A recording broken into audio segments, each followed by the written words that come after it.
1 ஏக்கரா 20 சென்டில் ஒரு 1400 கதிலி வாழையை வந்து திசு வளர்ப்பில் நான் வந்து நடவு பண்ணியிருக்கிறேனுங்க. நான் காலையில் எந்திரிச்சது என்ன வேலை இருந்தாலும் சரி, ஃபஸ்ட்டு வந்து நாம் வந்து வாழையோ நம்ம வெள்ளாமை ஃபஸ்ட்டு பார்த்துட்டு தான் அடுத்த கடைக்கே போவோங்க.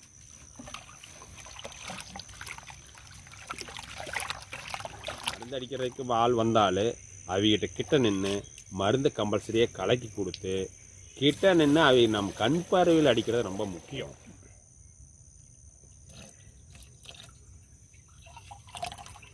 அப்படி நல்லா நலச்சரி அந்த அளவுக்கு நடக்க வேண்டியதில்லை, கரெக்டாக அந்த அளவுக்கு அப்படி ஓகே. எல்லா இலையும் படுற மாதிரி வெரி குட். இப்படி தான் அடிக்கும்.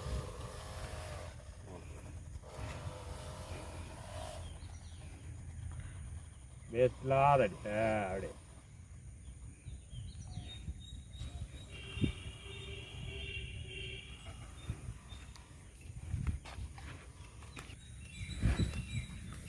நம்ம கடைக்கு வர்ற விவசாயிகிட்ட நான் ஃபஸ்ட்டு கேட்குறது, பயிரை கொண்டாந்தீங்களா, பாதிக்கப்பட்ட பயிரை கொண்டாந்தீங்களா, அல்லது ஃபோட்டோ எடுத்துக்கிட்டு வந்தீங்களா, இல்லது காடு பக்கத்தில் இருக்குதா, நாம் தெளிவாக பார்த்துக்கிட்டு கரெக்டாக கொடுத்தா பணமும் மிச்சம், பயிருக்கும் பிரச்சனை இல்லை. வணக்கமுங்க, நான் ஸ்ரீ சென்னிமலை ஆண்டவர் அக்ரோ ஏஜென்சிஸ் முருகானந்தம் பேசுகிறேங்க. இப்போ நம்ம வாழை சாகுபடியில் நுண்ணூட்டங்களும் உரங்களும் மேலே ஸ்ப்ரே பண்ணுறதை பற்றி பார்க்க போகிறோம். தாவரங்கள் வேறு வழியாக உணவு கொடுக்கறது எவ்வளோ முக்கியமோ அதே அளவுக்கு இளவழியாகவும் கொடுக்கணும். நுண்ணூட்டங்களில் வந்து நீராவி போக்கு அதிகமாக இருந்தால் மட்டும்தான் வேரிலிருந்து உறிஞ்சி தளவுக்கு நீங்கள் வந்து உணவு வரும். ஆனால் நாம் இந்த மாதிரி மோடமான சூழ்நிலையில் வந்து சூரிய அதிகமாக இல்லாதனால நாம் இளவழியாக கொடுக்கறது ரொம்ப முக்கியம். தாவரங்கள் வேறு வழியாக வந்து நாம் உணவு கொடுக்கறது எவ்வளோ முக்கியமோ அதே அளவுக்கு நுண்ணோட்டமும் உரங்களும் வந்து இளவழியாகவும் கொடுக்கணும். என்ன காரணம்னா, வெயில்லாம் கம்மியாக இருக்கிறதுனால நீராவி போக்கு கம்மியாகிறதுனால நீங்கள் வந்து வேலிருந்து அதிகமாக உறிஞ்சாது. அதனால் நம்ம இளவெளியாக கொடுத்தோம்னா உடனே ரெடியாக நம்மளுக்கு வந்து தாவரத்துக்கு கிடக்குது. இது ஒரு அதனால தான் இளவெளியாக வந்து உரங்களும் மற்றும் நுண்ணூட்டங்களை கொடுக்கறது ரொம்ப அவசியமாகுது.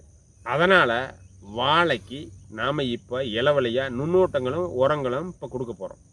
இப்போ நம்ம கதிலி வாழை 1 ஏக்கரா 20 சென்டில் போட்டிருந்தேங்க. இதில் வந்து இதுக்கு முன்னாடி நம்ம ஊடு பயிராக தர்பூசணி போட்டிருந்தேன். இப்போ வந்து இதனுடைய நல்ல வளர்ச்சியான பருவம், அதனால நாம் இளவழியாக ஒரு 2 தடவை கொடுக்கறது ரொம்ப அவசியமாக இருக்கிறதுனால இப்போ நாம் வந்து இளவழியாக கொடுக்கறதுக்கு உண்டான ஆயத்தங்களை பார்க்குறோம். இந்த பணப்பயிரான வாழை மஞ்சளில் நாம் நோய் தென்பட்டால் உடனே நோய்க்கு உண்டான மருந்து அடிக்கணும். நுண்ணூட்டம் பற்றாக்குறையும் இந்த இலையில தெரியும் நம்மளுக்கு.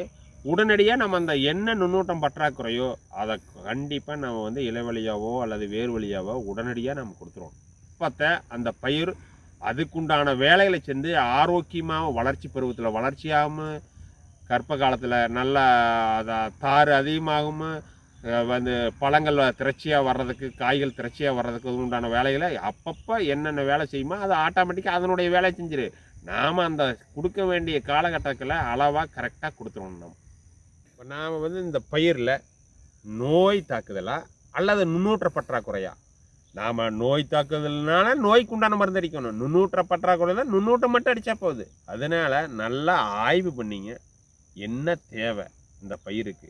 அந்த பயிரை கொண்டாந்தாலும் சரி, நேரடியாக ஆய்வு பண்ணாலும் சரி, நாம் வந்து அதை செஞ்சு கொடுக்குறப்போ நம்மளுக்கு பொருளாதார இழப்பு ரொம்ப கம்மியாகுது. நுண்ணூட்டம் தேவை இருக்கிறப்ப நம்ம நுண்ணூட்டம் மட்டும் அடித்தா போது நோய் தாக்குதலுக்கு உண்டான இன்றைக்கி இருக்கிற மருந்து விலையில் நம்ம அதை அடிக்கணுங்கிற அவசியமே இல்லை. நாம் என்ன அந்த பயிருக்கு தேவையோ அதை கொடுத்தா கரெக்டாக கனகச்சிதமாக கொடுத்தா போகுது. அதனால் நாம் நல்லா அதை புரிஞ்சு என்ன தேவைங்கிறத தெரிஞ்சு, தெரியலையா நான் நேரடியாகவே வயலுக்கு வந்து ஆய்வு பண்ணி மருந்தை பரிந்துரைத்து அதுக்கு உண்டான மருந்தை கொடுக்குறேன். 10 கேனு கலக்கு.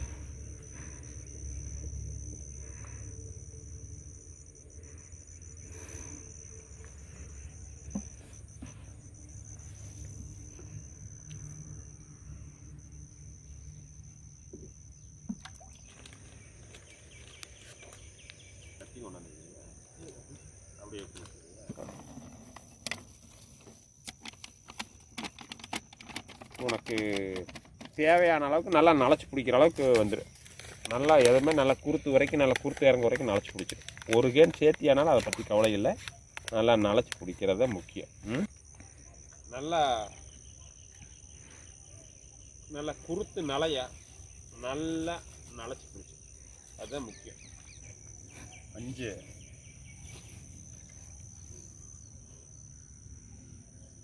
6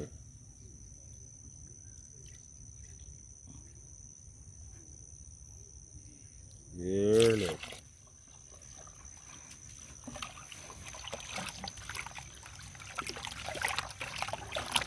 ஆள் வந்தாலே அவகிட்ட கிட்ட நின்று மருந்து கம்பல்சரியாக கலக்கி கொடுத்து கிட்ட நின்று அவை நம்ம கண் பார்வையில் அடிக்கிறது ரொம்ப முக்கியம். கண்டிப்பாக நாம் கிட்டையே நிற்கணும். நம்ம கண் பார்வையில் அவைய மருந்து அடிக்கணும், மருந்து ஊற்றுக்கணும். அவியலுக்கு ஒரு உதவியாக இருக்குது, நம்மளுக்கு மருந்து எப்படி அடிக்கிறாங்கன்னுங்கிற திருப்தியாகவும் இருக்குது. நம்மளுக்கு இப்போ வந்து அந்த பயிருக்கு நிதாகிறதா ஒரு ஒன்று ஊற்றி நம்ம கட்டியாக இருக்கா உள்ள. ஓகே,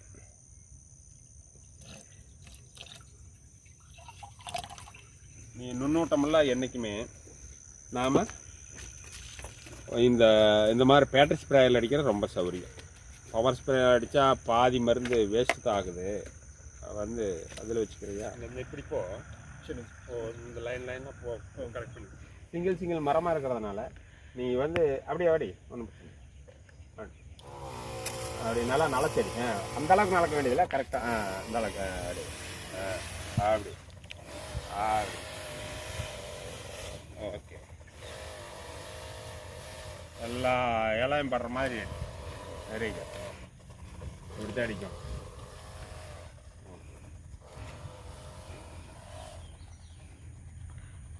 வேஸ்ட்லாத அடி அப்படி.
நான் ஒரு ஏக்கரா 20 சென்டில் ஒரு 1400 கதிலி வாழையை வந்து திசு வளர்ப்பில் நான் வந்து நடவடிக்கை பண்ணியிருக்கிறேனுங்க. நான் காலையில் எந்திரிச்சது என்ன வேலை இருந்தாலும் சரி, ஃபஸ்ட்டு வந்து நாம் வந்து வாழையோ நம்ம வெள்ளாமை ஃபஸ்ட்டு பார்த்துட்டு தான் அடுத்த கடைக்கே போவேங்க. நம்ம கடைக்கு வர்ற விவசாயிகிட்ட நான் ஃபஸ்ட்டு கேட்குறது, பயிரை கொண்டாந்தீங்களா, பாதிக்கப்பட்ட பயிரை கொண்டாந்தீங்களா, அல்லது ஃபோட்டோ எடுத்துக்கிட்டு வந்தீங்களா, இல்லது காடு பக்கத்தில் இருக்குதா, நாம் தெளிவாக பார்த்துக்கிட்டு கரெக்டாக கொடுத்தா பணமும் மிச்சம், பயிருக்கும் பிரச்சனை இல்லை. வந்து பயிருக்கு நாம் குறைவான செலவில் பயிரை நல்லா நீட்டாக கொண்டு வரலாம். அந்த பயிரினுடைய தன்மை எப்படி இருக்குதுங்கிறத பார்த்து கொடுக்குறப்போ நம்ம வந்து உங்களுக்கு செலவும் கம்மியாகுது, அதே சமயத்தில் வளர்ச்சி மற்றும் அதுக்குண்டான ஈல்டு நம்மளுக்கு ரொம்ப எனக்கு நம்ம விவசாயிக்கு மன திருப்தி, நமக்கு மன திருப்தியாக இருக்குங்க. நம்ம கடை எங்கே இருக்குதுன்னு பார்த்தீங்கன்னா ஈரோடு மாவட்டம் சிவகிரி புதிய பஸ் நிலைய பக்கத்துலேயே இருக்குதுங்க. காலையில் நம்ம கடை 7 to சாயந்தரம் 7 மணி வரைக்கும் கடை நீக்கி இருக்குங்க. நீங்கள் வந்து பயிரை கொண்டுட்டு வந்து தக்க பரிந்துரையின் பேரில் மருந்து வாங்கிட்டு போகலாங்க, உரம் எடுத்துகிட்டு போகலாம். நம்ம கடையில் அனைத்து வகையான கம்பெனி உரம் தான். நம்ம கடையில் அனைத்து வகையான கம்பெனி பூச்சி மருந்து, கம்பெனி விதைகள் தான் நம்ம கடையில் இருக்குதுங்க.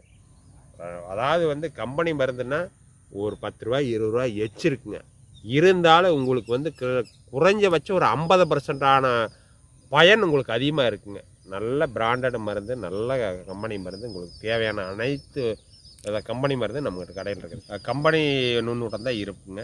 அதனால் நீங்கள் வந்து கம்பெனி மருந்து அடித்து கம்மியாக அடித்து நீங்கள் வந்து செடியை பக்குவமாக கொண்டு வரணுங்கிறத என்னுடைய நன்றி, வணக்கங்க.